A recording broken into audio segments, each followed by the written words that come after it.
Hello everyone, this is Jody with Grace and Faith, and today we are on to our next topic of ways to manage your anxiety. And today I needed to use these techniques quite a bit as I am having a lot of difficulty with our technology, so I hope this video goes through well. So let's dive into ways that at least I have found to help manage my anxiety. The first one is to manage your body well.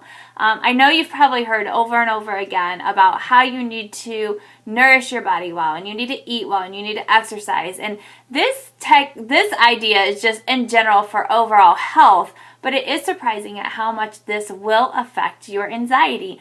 A personal experience of mine was that I was eating very well for a few weeks. My nutrition was on point and I was exercising. And the weekend came and I was like, oh, I'm going to just kind of, go off and do my own thing. And so my nutrition was not on point that weekend. And I had things like pop or soda, depending upon where you are. I had ice cream. I had chips. I had pizza. The biggest one was, one of those sugary, caffeinated coffees. I allowed myself to enjoy way too many things that weekend.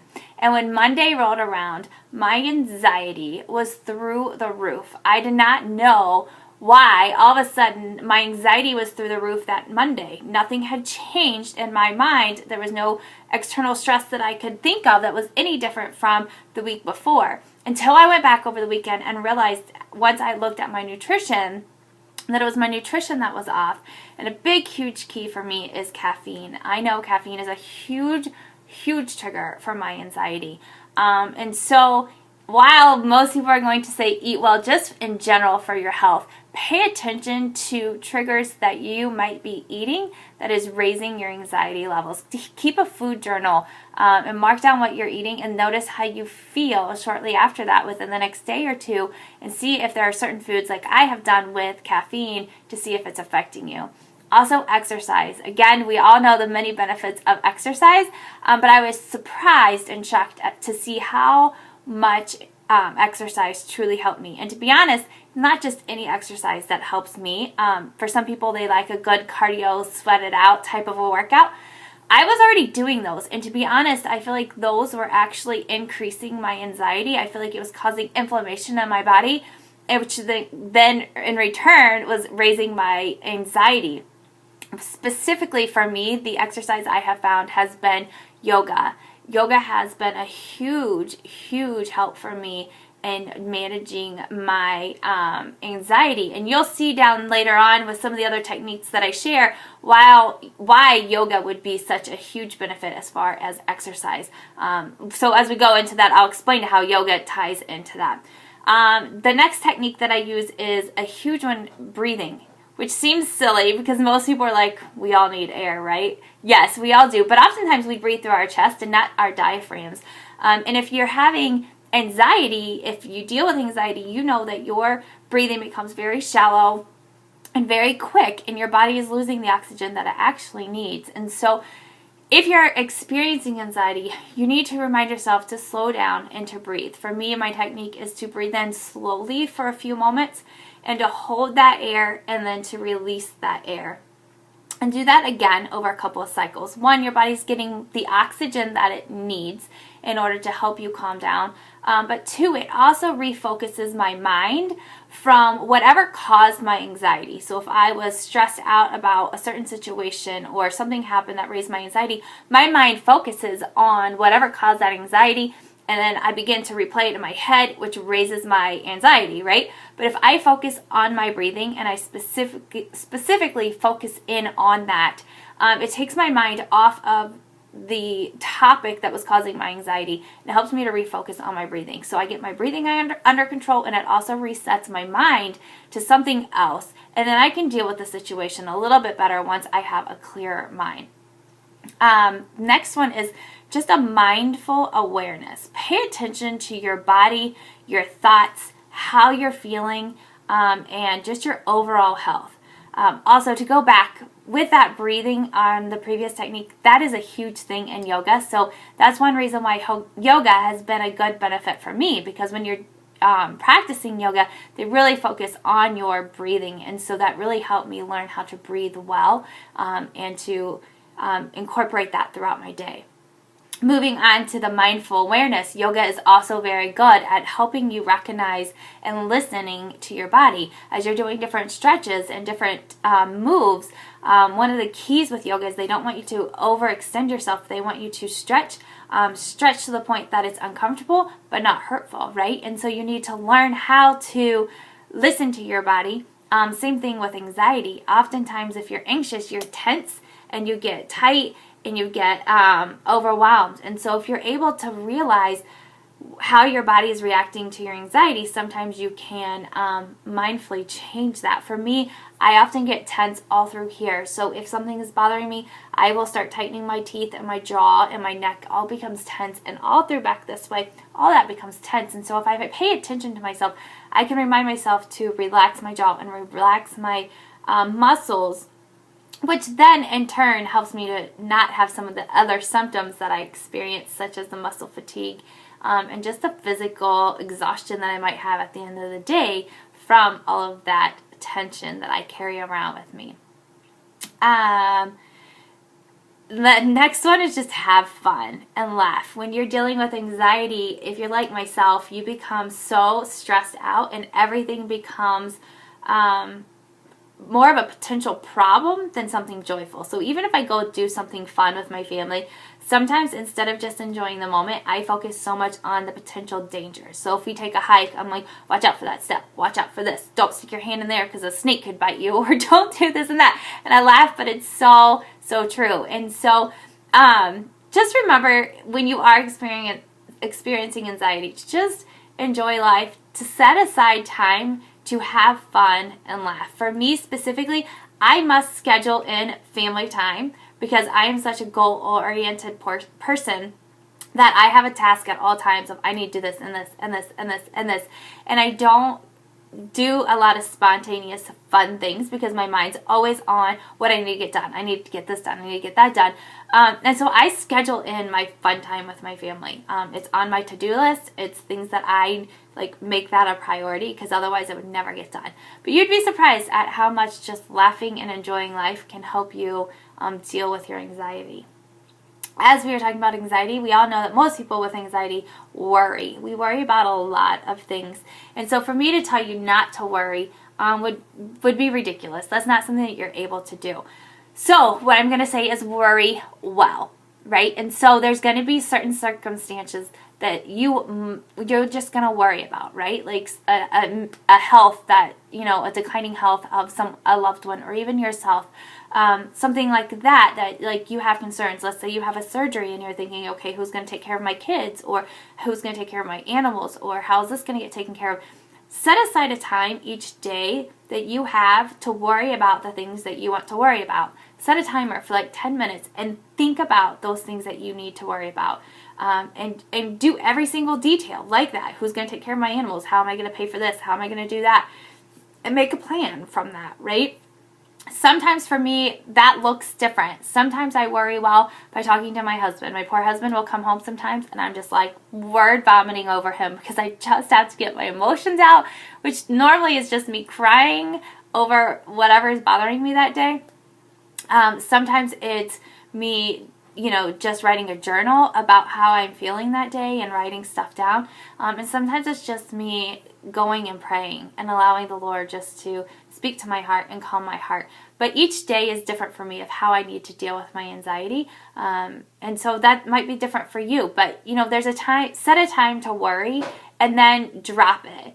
And then set another time. So if you need to, the next day, if you still feel like you need to address something, have a time that you can set aside time to worry that one time, and then try to drop it and move on. Some people will do a basket that you give it all to the Lord. You write down your worries and you give it to Him, and then you try not to pick it back up. Some things you can drop, some things you're going to have to deal with another time. So just worry well when you do that. Another one that is huge for me is plan well. If I have a busy week, which most of us do, I become overwhelmed. My anxiety raises, my stress rises, and then I become overwhelmed. And then that's when a lot of my anxiety attacks happen. And so I try to plan my week out well. I try to schedule out as much things that I can, and then I look at my schedule and I try to plan well from that. I'm a huge to-do person, to-do list type person. I like my to-do list because if I don't have it on to-do list, it's oftentimes that I lay down in bed, I'm going to sleep, and I'm like, oh, I forgot this. Oh, I forgot about that. Oh, what about this? And so I have to make a list so then my mind can kind of check it off that I've dealt with it for that day, and I can pick it up again tomorrow, and then I don't have to stress about forgetting something or things like that. So I almost always keep a to-do list on my phone in order to handle. So that way I can address things that need to be addressed. Not only to my to-do list, I mean, that goes down to everything that I need to do around the house, like cleaning and my work schedule and everything that I have. I also schedule things around, like for dinner. If you're like myself with kids, our schedule is crazy busy once we hit 4:30 in the evening, and we normally don't get home until after 8 o'clock. And so there's many times where we not only meal plan, we have our meals ready, and I know that if we're going to get home late at 8 o'clock, I'm going to have a quick meal ready to go. But not only do we meal plan, we also meal prep. And so my husband and I will spend time in the kitchen on Sunday or Monday, depending upon the days he's off, and we will meal prep some of our foods. We will, we'll do lunches. So lunches, if I'm having a crazy hectic day, I can just reach in and grab a lunch and it's already ready to go, and I don't have to meal prep at the time. Sometimes if we know it's going to be a super busy week, we also do dinners. We have all of our dinners cooked and ready, and so we can come home and we just pull it out and reheat it and we cook. You can do this with freezer meals, you can do crock pot, you can do however that looks for your family. For us, sometimes we are literally cooking meals and portion sizing it out, and everybody comes home and they have their own tray ready to eat and ready to go. That is a huge help for me in my stress and my anxiety. Another tip that I use is to take a break. This is a huge one for me. When my kids were little, I would often send them to timeouts. If they were overwhelmed, overstimulated, just in the middle of a fit, we would send them to their rooms and tell them that they needed to calm down and think about the situation, and then we could address it. Because when they're in such a fit of being overwhelmed, they don't think clearly, and you can't really rationalize with them. The same thing happens to me when I go into high anxiety. I don't really think as clearly as I normally would if my anxiety was lower, and it's hard for me to just think rationally. And so if I feel my anxiety rising, I'll tell my husband, I'm going to go take a time out. I have a spot up here that I sit. It's actually that chair right there, which I will be sharing with you later on in another topic of, I come up into that chair and I place myself in a timeout, and I just take some time for myself. And there's some techniques that I'll be sharing with you later on that I use over there. But I just use that time for me to breathe, like we talked about, to refocus and to calm myself down. And then after those few moments, my anxiety comes back down and I'm able to refocus my day and to move on. But if you can catch your anxiety when it's first rising, you can avoid some of those really high anxiety moments just by listening to your body and recognizing those triggers that you're having, and then be able to stop it from progressing. The next one is sleep well. I can't tell you how many people make fun of me for the amount of hours I sleep. And our schedule is a little different with my husband's work schedule. Sometimes I don't go to bed till really late, which isn't good. So I sleep in as well. But I have found that 8 to 9 hours is perfect for me. I need my sleep. Now I can function a day or two with less sleep, and I will, I'll make do with it. But if I go a whole week without very little sleep, or with very little sleep, then that is very difficult for me, and I can feel my anxiety rise. I don't think well. I respond differently to situations, and so a good night's rest for me really helps my anxiety. So, whatever that looks like for you, if you have to go to bed earlier or later, try to make a good night's sleep a priority for yourselves. And lastly, one of the key points for myself is to pray or recite prayer, or to recite scripture. That's one of the most important techniques for me. When I'm feeling my anxiety rise, I come out here to my timeout chair, and I just focus on my breathing. I focus on relaxing my body, and I just pray and I recite scripture. I remind myself of the truth that God gives us and not focusing on the negatives or the lies that are in my head. And I just try to focus on that truth and to reprogram my thoughts onto that, to realize that whatever issue that I'm facing at that moment really isn't that big of a deal for the most part, and that most of all, that I can trust in God and in His plan. So, I hope that some of these tips work for you. They're not all going to work for you, and there's going to be some tips that work for you that don't work for me. I'm just trying to share with you what works for me. So if you are struggling with anxiety, I hope this helps for you. If you know somebody who is struggling with anxiety and they just learned that they have anxiety and they're trying to figure out this, I would love for you to share this video with them and allow them to know that there are people out there who are walking this journey with them and understand them, and they're not alone, and that there are ways of coping with this. So I hope this was helpful, and I look forward to talking with you tomorrow on our next topic. Have a great night.